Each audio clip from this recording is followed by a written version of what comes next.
அருள்நாதர் இயேசு கிறிஸ்துவின் இணைதான நாமத்தில் உங்களுக்கு என் அன்பின் வாழ்த்துக்கள். என் அன்புக்குரியவர்களே, தேவாதி தேவன் மற்றும் ஒரு புதிய நாளை அவர் நமக்கு காண செய்திருக்கிறார். ஒவ்வொரு நாளும் நீங்களும் நானும் அருள்நாதர் இயேசு கிறிஸ்துவோடு கூட நடக்கின்ற பொழுது வேதம் சொல்லுகிறது, 2 ராஜாக்கள் 4ஆம் அதிகாரம் 7வது வசனத்தை வாசித்து பாருங்கள். அவள் போய் தேவனுடைய மனுஷனுக்கு அதை அறிவித்தாள். அப்பொழுது அவன், நீ போய் அந்த எண்ணெயை விற்று உன் கடனை தீர்த்து மீந்ததை கொண்டு நீயும் உன் பிள்ளைகளும் ஜீவனம் பண்ணுங்கள் என்றார். இந்த சம்பவம், ஒரு விதவை எலிசா தீர்க்கதரிசியில் வந்து, தன்னுடைய கணவன் ஒரு தீர்க்கதரிசி, அவன் இறந்து போனான், அவன் பட்ட கடனை எங்களால் அடைக்க முடியாததால் கடன் கொடுத்தவன் இப்பொழுது என் 2 குமாரரையும் தனக்கு அடிமையாக்கி கொள்ள வந்தான் என்றார். அப்பொழுது எலிசா அவளை பார்த்து, உன்னிடம் எண்ணெய் இருக்கிறது என்று கேட்டான். அதற்கு அவள், 1 குடம் எண்ணெய் அல்லாமல் உமது அடியேன் வீட்டில் வேறு ஒன்றும் இல்லை என்று சொன்னான். ஒரே 1 குடம் எண்ணெய் மட்டும்தான் இருக்கிறது, 1 கைப்பிடி அளவு மாவு இருக்கிறது என்று சொன்னார். உடனே எலிசா அந்த மாவையும் அந்த 1 பிடி மாவையும் எண்ணெயும் அதை ஆசீர்வதித்து அந்த விதவினிடத்திலே கொடுத்தார். உன் அறைக்கதவை பூட்டிக்கொள் என்று சொல்லி அனுப்பினார். தேவாதி தேவன் அந்த பானையில அந்த மாவும் எண்ணெயும் குறையாதபடிக்கு அவிரதமாக ஆசீர்வதித்து அந்த ஊழியக்காரருடைய குடும்பத்தை கடனில்லாமல் வாழும்படி செய்த தேவாதி தேவன் இன்றைக்கும் உடைய வாழ்க்கையிலே கடன் பிரச்சனையோடு ஒரு சூழ்நிலை நீங்கள் இருக்கிறீர்களா? குடும்பத்தில் ஏதோ ஒரு கவலை, ஏதோ ஒரு பிரச்சனை, ஏதோ ஒரு போராட்டம், பிள்ளைகளுடைய வாழ்க்கை குறித்து தேவைகள், கஷ்டங்கள், இவைகளெல்லாம் நினைச்சு நீங்க கவலைப்பட்டிருக்கீங்களா?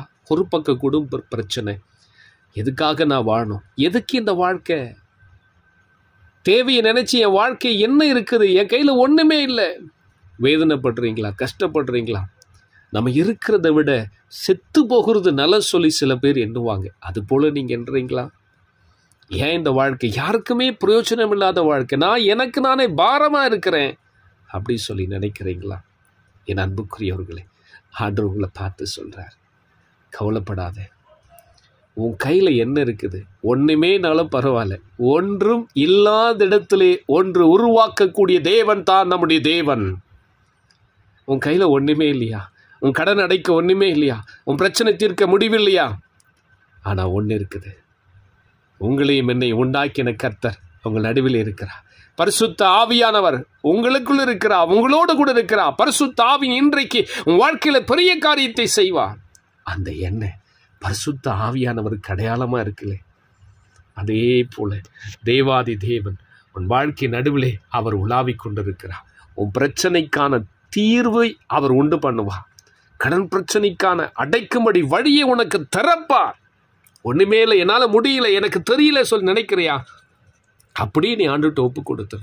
உன் அறைக்கதவை பூட்டி கொண்டு ஆண்டவர்கிட்ட சொல்லுங்க, நிச்சயம் ஆண்டவர் எல்லாவற்றையும் மாற்றுவா. உன் பிரச்சனைக்கு ஒரு வழியை உண்டு பண்ணுவா, உன் கவலைக்கு ஒரு வழியை உண்டு பண்ணுவா, உன் கஷ்டத்துக்கு ஒரு வழியை உண்டு பண்ணுவா. உன் பிள்ளைகளுடைய வாழ்க்கை எதிர்காலத்தை அவர் பொறுப்பெடுத்துக் கொள்வார். எல்லாத்தையும் அவர் கையில கொடுத்துருங்க. அமைதியா காத்துருங்க. அவர் அற்புதம் செய்யும் வரையிலும் காத்துருங்க. பொறுமையோடு கொடுங்க. கர்த்தர் பெரிய காரியத்தை அவர் செய்வார். ஒண்ணுமில்லைன்னு சொல்லி நினைக்காதீங்க. உங்க கையில ஒண்ணு இருக்கு. விலையேற பெற்றவர் உங்களோடு கூட இருக்கிறார்.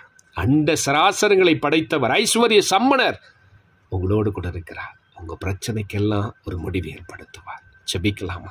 பரிசுத்தமுள்ள என் பரம பிதாவே, இந்த மகிமையான நேரத்திற்காக உமக்கு ஸ்தோத்திரம். இந்த காலை வேளையில் நம்முடைய வார்த்தைகளை கேட்ட ஒவ்வொரு பிள்ளைகளை கர்த்தர் ஆசீர்வதிப்பீராக.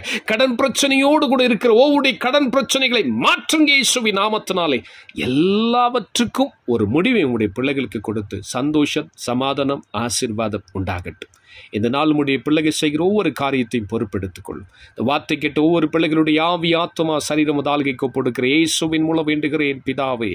ஆமேன், ஆமேன். என் அன்புக்குரியவர்களே, உங்களுடைய எல்லா பிரச்சனைக்கும் ஒரு முடிவை கொடுத்து உங்களை ஆசீர்வதிப்பார். God bless you.